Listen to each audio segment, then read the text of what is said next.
it can mean that when you're a first year or second year lawyer, yeah, you might be doing a more strategic work earlier on than sort of 10, 20 years ago, where maybe you were in a discovery dungeon or doing some work like that is quite grueling and sometimes unenjoyable even.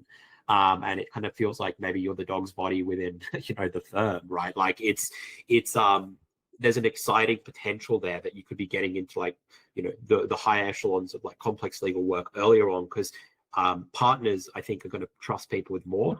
And I also think there's sort of this issue of small law versus big law. I think you'll see a lot of new modalities of law firm or hybrid businesses where, maybe they're a bit smaller, but they employ small, hardworking teams of sort of like people who are really tech first in their approach. And that, is going to create sort of new employment and job opportunities that maybe weren't there.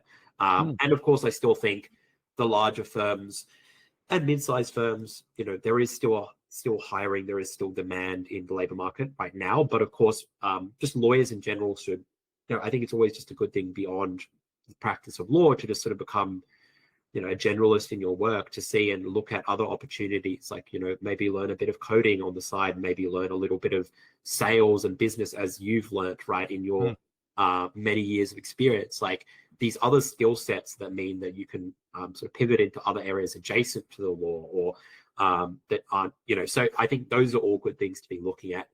And yeah, the accountability thing is what I often come back to, which is like, I even see this in myself. Sometimes I'll use AI for as a sort of editor over my own writing.